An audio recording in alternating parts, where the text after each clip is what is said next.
Hello everyone. देखिएगा, ये snap 2024 के एग्जाम में पूछा गया क्वेश्चन है। ये टाइम एंड वर्क का क्वेश्चन है। इस चैप्टर का है टाइम एंड वर्क का। इस क्वेश्चन एक बार अच्छे से पढ़िए, फिर उसके बाद सॉल्व करते हैं इसको। देखिए, क्वेश्चन में कह रहा है कि A and B can complete a work in 24 days। B can complete the same work alone in 32 days। If both work together for 8 days and then be left, the remaining work was completed by A alone in each। आपसे पूछा है कि ए और B जो किसी काम को जो है 24 days में करते हैं। इजी क्वेश्चन है। ए और बी जो है किसी वर्क को कह रहा है कि 24 डेज में करते हैं, और बी जो है उस काम को अकेले कितने दिन में करता है। बी जो alone can complete work in 32 days. B उसी सेम वर्क को 32 डेज में कंप्लीट करता है। अगर आप टोटल वर्क निकालते कैसे हैं, इन दोनों का अगर आप एलसीएम लेते हो तो आएगा 96। ये 96 आपका टोटल वर्क हुआ। 96 क्या हुआ, टोटल वर्क हुआ। अगर यहां से मैं एफिशिएंसी निकालूं ए और प्लस बी दोनों की, कितनी आएगी, टोटल वर्क को नंबर ऑफ डेज से डिवाइड करेंगे आप। तो 96 को 24 से डिवाइड करेंगे तो 4 यूनिट पर डे ए प्लस बी की एफिशिएंसी आएगी। इसी तरीके से अगर मैं कहूँ कि बी की एफिशिएंसी निकालनी है तो 96 को डिवाइड करेंगे 32 से, तो 3 यूनिट पर डे आएगी। वो बी की एफिशिएंसी आएगी। ए प्लस बी की एफिशिएंसी 4 है, बी की एफिशिएंसी 3 है। तो मैं अगर आपसे पूछूं ए की एफिशिएंसी कितनी होगी तो क्या बताएंगे आप। ए की जो एफिशिएंसी होगी, ए प्लस बी में से बी निकाल दीजिए तो 4 - 3 कर देंगे, तो ये 1 यूनिट पर डे ये आपकी एफिशिएंसी आ जाएगी ए की। दोनों लोगों ने, ए और बी ने, दोनों लोगों ने 8 डेज तक वर्क किया है। और आप जानते हैं कि ए और बी 1 डे का जो वर्क है, यानी 1 डे में जो वर्क करते हैं वो 4 यूनिट करते हैं। तो बताइए कि 8 डेज में कितना वर्क करेंगे।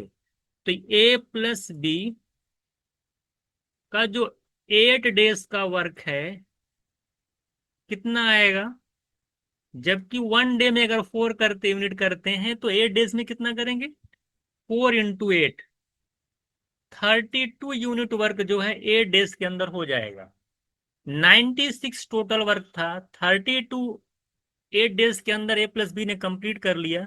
तो जो रिमेनिंग वर्क होगा RW, रिमेनिंग वर्क कितना हो जाएगा, 96 माइनस 32 करेंगे तो आ जाएगा 64 यूनिट। कितना आ जाएगा, 64 यूनिट। ये आपका रिमेनिंग वर्क बचा। कह रहा है कि जो रिमेनिंग वर्क है वो किससे करवाने की बात कर रहा हूं। कह रहा है remaining work was completed by A alone.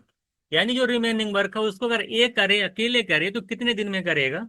तो आप जानते हैं कि नंबर ए कंप्लीट कितने दिन में करेगा। तो ए का अगर नंबर ऑफ डेज निकालना होगा तो जो रिमेनिंग वर्क है उसको डिवाइड कर देंगे किससे, ए की इफिशियंसी से। तो ए की एफिशिएंसी 1 है, तो 64 को 1 से डिवाइड करेंगे तो 64 डेज मेरा आंसर आ जाए। अब देखिए, मैंने ये क्वेश्चन को डिटेल में सॉल्व किया है ये आपको समझाने के लिए।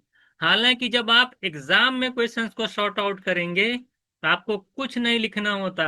एग्जाम में देखिए, मैं दो सॉल्यूशन बताता हूँ, एक बताता हूँ, देखिए पूरा डिटेल हो गया, लेकिन एग्जाम में जाते तो मैं ए प्लस बी कुछ है बस इसे लिखता कि भाई इसका 24, ए प्लस बी का, इसका 32, दोनों 96, यहाँ से लिखता 4, यहाँ से लिखता 3, ए का लिखता 1, 4 - 3 1, 8 4 जा 32, दिमाग में कर लेता। 4 A + B का कितना है, 4 यूनिट है।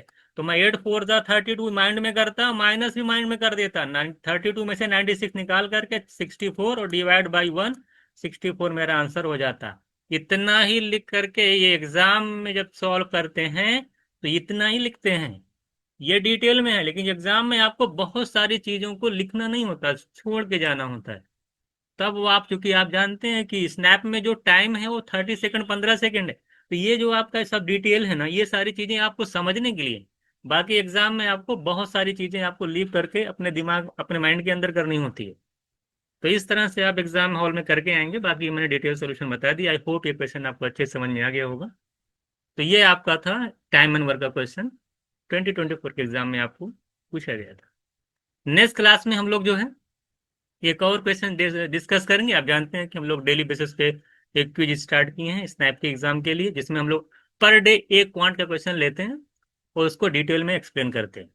तो ठीक है, फिर मिलते हैं नेक्स्ट क्लास में और फिर एक क्वेश्चन के साथ।